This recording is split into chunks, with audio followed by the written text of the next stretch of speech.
It is that time of year, my AKAPADers. It's horror season. It's October. It's the 31 Days of Dread, where we do on this podcast, AKAPAD, the Film Buff Podcast. That's me. We do one horror movie a day for the entire month of October. This year, it's nothing but black and white movies. Let's go. Years ago, AKAPADers, I delved into, through the 31 Days of Dread, by the way, but I delved into the Universal horror movies. The black and white monster movies that are considered some of the best of all time. The interpretations of each of these movies, the adaptations, interpretations, are still considered a class of its own, and everything is still measured against it.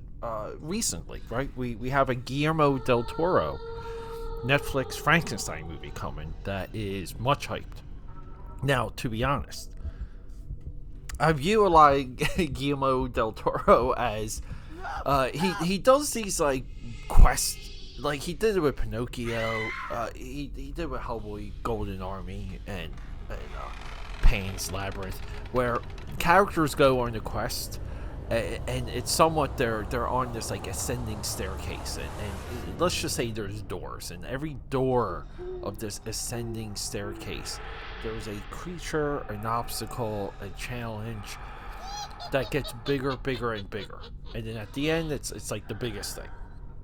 We already know that's going to happen with Frankenstein. We saw it in the stop and go animated Pinocchio. Is it a little bit trite? Am I a little bit bored of the aesthetic? A little bit, yes, but we're not here to talk about that.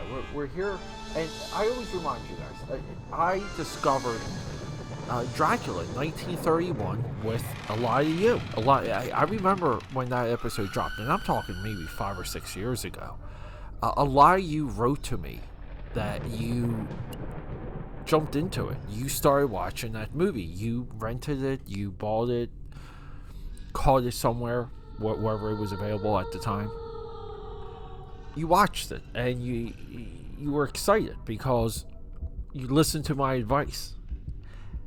So a lot of you watch Dracula 1931 for the first time with me through this podcast, and the same goes for The Mummy, Invisible Man.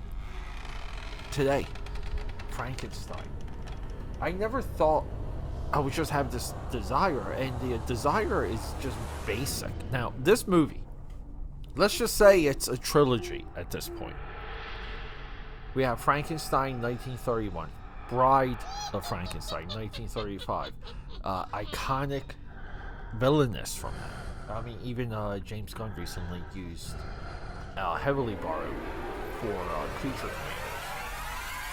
But then we get Son of Frankenstein 1939, and this movie absolutely blew me away. The entire cast, Basil Rathbone, he plays the son of Dr. Frankenstein. He goes to the castle. Within the castle, he finds a hidden room. Within that hidden room, he finds his father's monster. He works with Igor, who knows or Yegor. He knows how everything works. So they bring the monster back to life. Yegor, but played by Lionel Alfred William Atwell, Mr. Atwell. I believe this is. There's this one scene where he's being interrogated at the police station. And they're just poking because they're like, hey, we remember everything, and they just recount the stuff from the first movie. And they're kind of, giving him some shit. And he is so sly in this scene. I just said to myself, I said, man, if we live in a world now where every single movie, everything is deconstructed, but then it's like the storytelling goes through a deconstruction.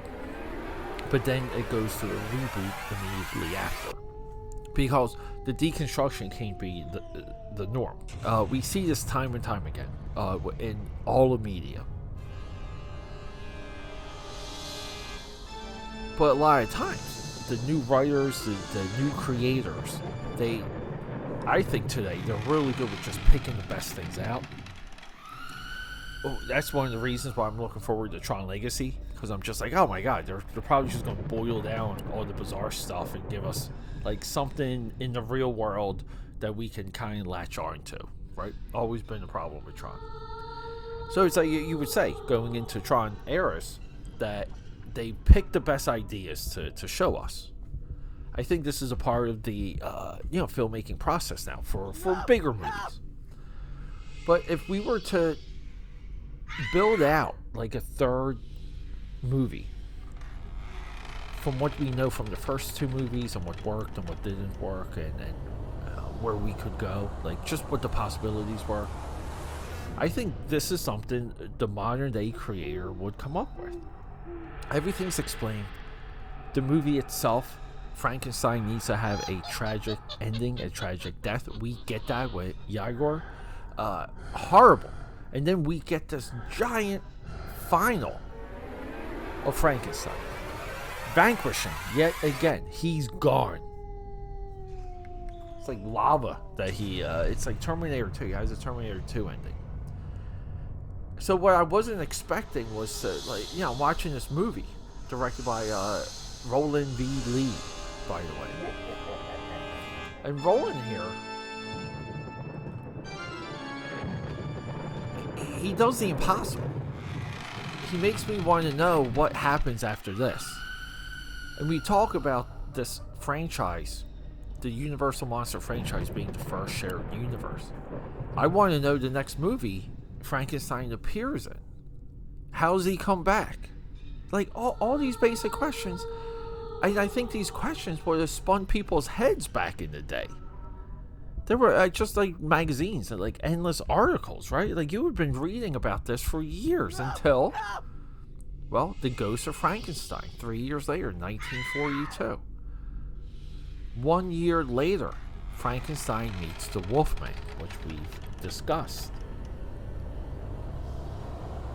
Everyone meets up at a house. The house gets washed away. If you need a spoiler for that movie. AKAPAD.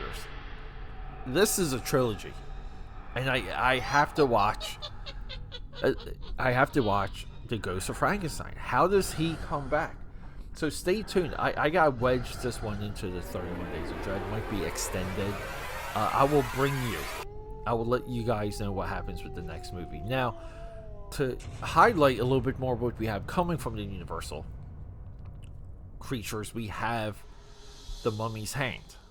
We have, I'm trying to get, I really want to see the Invisible Woman. But we're trying to do more and more. And then there's the Mummy's Hand, and then there's the Mummy's Ghost. So that's also a trilogy. I've already seen the Mummy's Ghost, but I'm trying to go in a little bit of an order here. This is spectacular to watch, spectacular to get into. I'm grateful that, I took the plunge years ago. All right, AKAPADers, full recommendation for Halloween, The Son of Frankenstein. You better check it out. Okay, that's a wrap.